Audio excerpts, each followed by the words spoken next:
विदिता किल शास्त्रसुधा जलते महितोपनिषत्कथितार्थनिधे हृदये कलये विमलं शरणं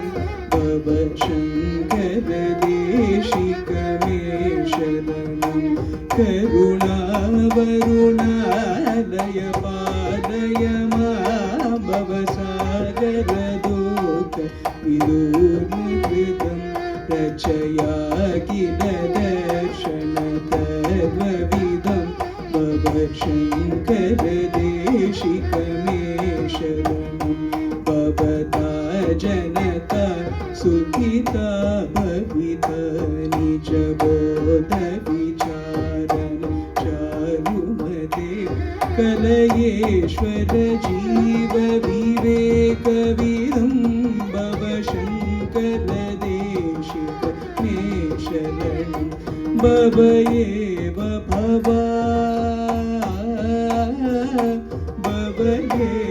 भवानिति मे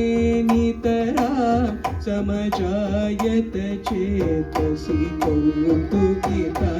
मम वारय मोह महाजलधिं भव शङ्कर देशिक मे शरणं सुकृतेऽधिकृते बहुधा भवतो भविता समदर्शनलालसता अतिदीनमिमं परिपालय मां भव शङ्कर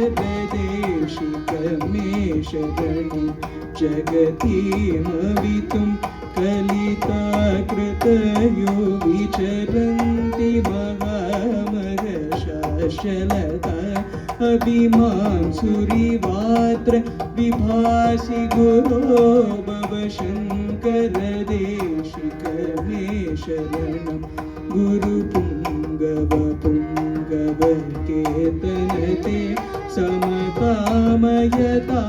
नहि कोऽपि सुधी शरणागतवत्सलतत्त्वनिधे भव शङ्कर देशिक मे शरणं विदिता न मया विशदैकगण न च किञ्चन काञ्चनमस्ति गुरो कृतमेव विदेहि कृपां सहजां भव शङ्कर देशिक मे शरणं भव शङ्कर देशिक मे शरणं भव शङ्कर देशिक मे शरणं। नमस्ते, थैंक यू।